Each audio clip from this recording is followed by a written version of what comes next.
बाप्पा, माझा नवरा जुगारात हरलाय, सगळं संपवलंय, तरीही मी पत्नी म्हणून त्याच्या पाठीशी उभी आहे. बाप्पा, तू येतोयस ना? आता तूच एक चमत्कार कर. फक्त माझा नवरा नाही, तर या नशेत अडकलेले जे कोणी आहेत त्यांना पण या व्यसनातून सोडव. आमच्या संसारात पुन्हा सुख, शांती आणि नव्या सुरुवातीचा प्रकाश आण.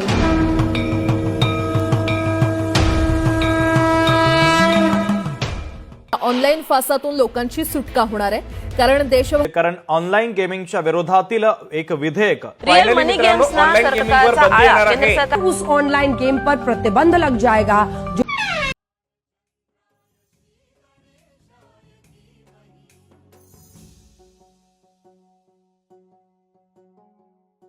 तुषार काय झालं?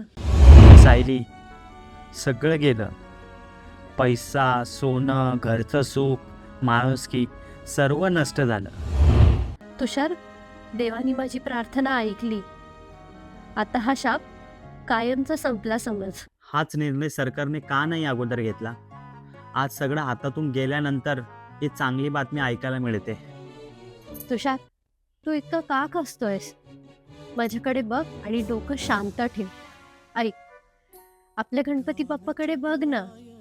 त्यांचे आई वडील तुला माहिती आहे ना, स्वतः देवांचे देव महादेव, ज्यांनी विष प्यायलं आणि संपूर्ण जगाला वाचवलं. आणि माता पार्वती, जी नेहमी संयम, प्रेम आणि ममतेने संसार टिकवते. बाप्पाने या दोघांकडून धडा घेतला आहे. शंकरासारखं विष पिऊन सुद्धा खंबीर उभं राहायचं आणि माता पार्वतीसारखं धीराने संसार जपायचा. मग आपणही यांच्याच मुलांसारखे आहोत. काही अडचणी आल्या, पैसा कमी झाला, सुख गेलं, तर काय झालं? मग आपणही शंकरासारखं ध्येय धरू, पार्वतीसारखा संयम ठेवू आणि आपल्या बाप्पासारखा हसत पुढचा मार्ग शोधू. हे बघ, धंदा असो व नोकरी, संसार असो की कर्ज, मी नेहमी तुझ्या सोबत आहे. तू माझा आधार आहेस आणि आपण मिळून परत सगळं जिंकू. तू माझ्या सोबत आहेत, हेच खरं माझं भाग्य आहे. आता आपण सोबत एक सुंदर भविष्य जगू.